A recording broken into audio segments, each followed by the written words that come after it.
Muli po isang magandang hapon sa ating lahat.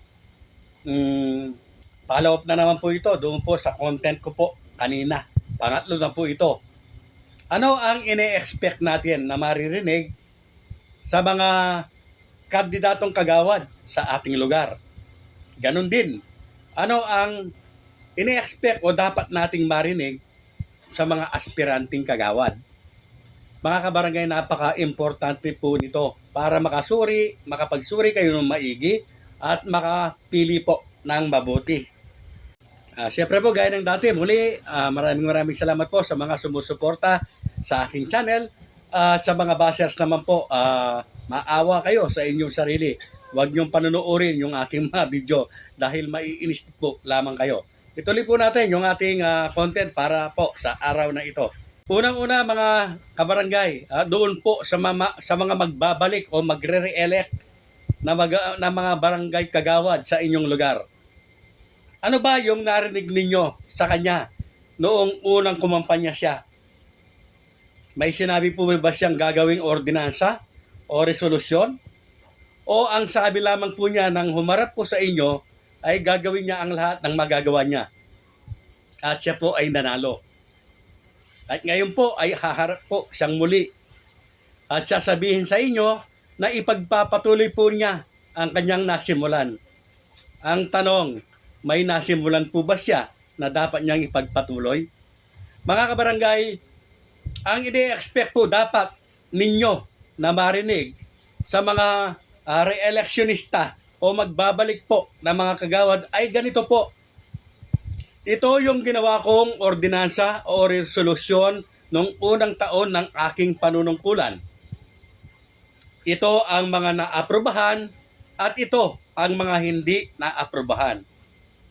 Noong sumunod na taon, ito po yung aking mga ordinansa at resolusyon. Ganun din po sa pangalawa at pangatlo hanggang po itong papalapit na hangalalan. Kapag wala po kayong narinig ng mga ganitong pananalita, isa lamang po ang ibig sabihin nito.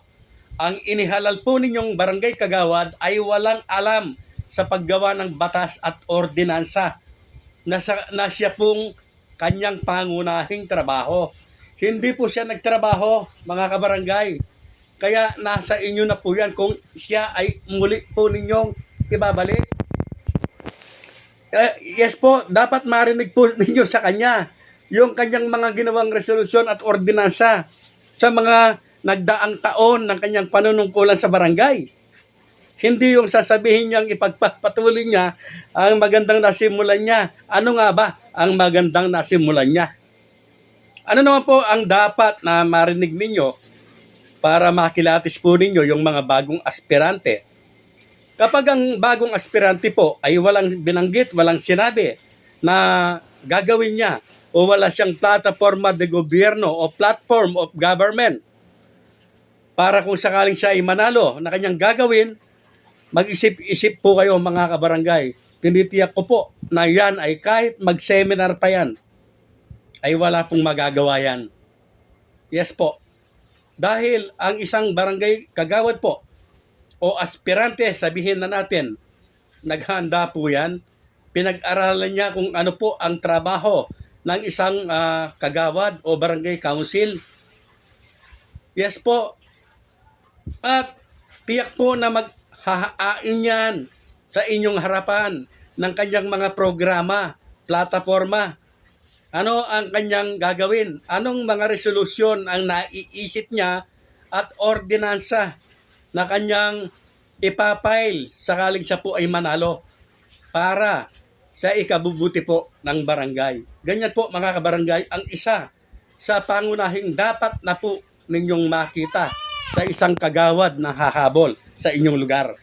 Alam po ninyo, sa totoo lang, may mga barangay po, hindi lamang po dito sa amin, sa buong Pilipinas po, na ang gumagawa po ng ordinansa at resolusyon para magkaroon lamang po na masabi na may ginagawa ang kanilang barangay council. Ay, barangay secretary po. Yes po, kawawa po yung ilang barangay secretary dahil sila po ang gumaganap sa dapat natungkulin po ng mga barangay kagawad. Ang ginagawa po ng ilang mga barangay kagawad, paperman na lamang yan ng ordinansa o ng resolusyon. Minsan nga, hindi niya alam siya pala ang author. Pinapangalan lang sa kanya. Yes po, nangyayari po yan. Pero may mga barangay naman po na talagang nagsesesyon. Alam po ninyo dito sa amin, sa lugar ko, sa lugar namin po, sa aming syudad, ay nakapakarami pong mga magagaling po na mga barangay council.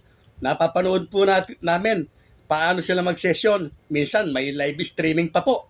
Ang gagaling po nila mga kabarangay. Talagang para kang nanonood sa Senado kapag sila po ay nagdi-deliberation at nagtatalumpatihan. Ano ba yun, yung nagdidebate sa mga ordinansa at resolusyon po na iniahain po nila na napakaganda pong nakikita. So ganyan po talaga dapat ang mangyari. At sana maisabatas na po na ang mga session po ng barangay ay maging public or naka-live streaming na po.